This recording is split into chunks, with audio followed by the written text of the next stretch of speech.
Authentic colonial homes often had beautifully paneled rooms, and we're going to make an attempt here at creating the same look that we saw in one of the historic houses earlier in the series, the Winslow Crocker house. And we have a layout that closely replicates what we saw there. The paneling that was in that house had been crafted in the late 18th century, and much of what's there is intact. We are, in fact, going to try to reproduce one of the moldings that you see in this wall. And this wall was actually stripped of its original paints by the previous owner of the house about 60 or 70 years ago, which makes it a little bit less authentic. However, what we have here will be made out of pine and will be painted, and Bob Riley, you're going to show us how you go about crafting this with today's modern tools. Right. Well, the important thing on this wall here is that the fireplace is centered in the room, so we want to be sure that the panels are centered as well. So we're going to find the center here, establish where this style and this style here are going. That's the Styles are the vertical pieces. Exactly, and then the rails would be the horizontal pieces. Horizontal, right. So what I'm doing right now basically is laying them out so that I know exactly where they're going to go and get a height on them, do a count.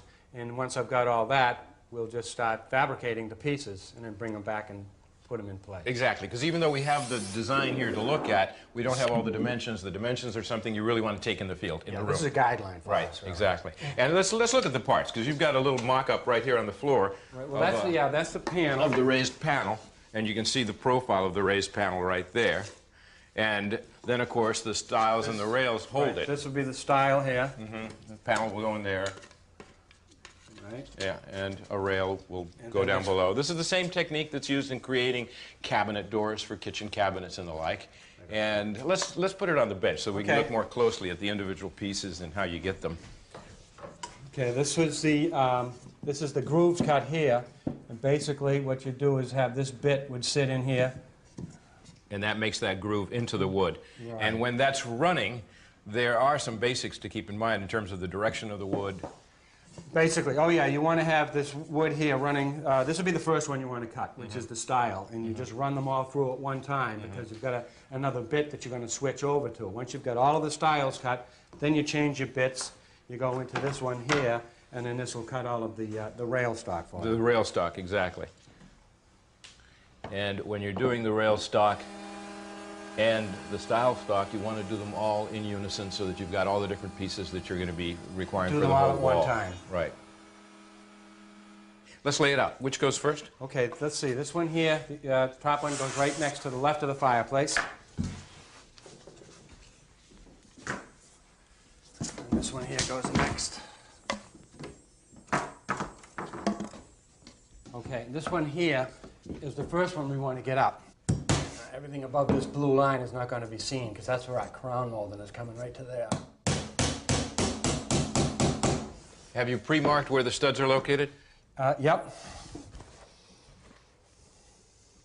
Let me get this on the bottom, actually.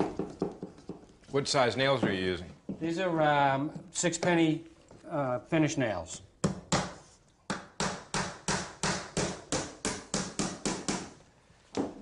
All right, it's important to put all these different pieces in order and not get them mixed up. And the panels are the one part that we haven't looked at closely.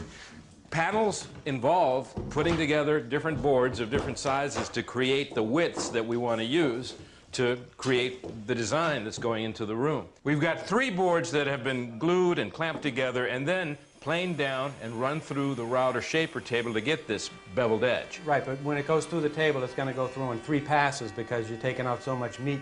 If you try to do it in 1 pass, you just chew the heck out of the wood. So the first 2 passes, really, you're taking out most of the wood.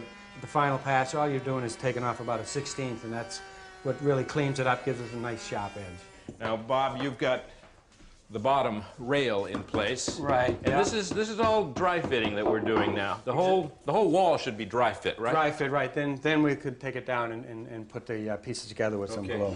Now let's talk about the quality of the wood that we're using here. Right. Well, it's native eastern pine, and it's what we've got is a select pine, so it's knot free. It doesn't have any knots in it. No knots. That way they can stain it if they have, But the moisture content is the important thing, right? Exactly, yeah. And we were fortunate down here at the yard when we put the moisture meter on it. These ones came in at 9%, which is ideal for what we want to do here.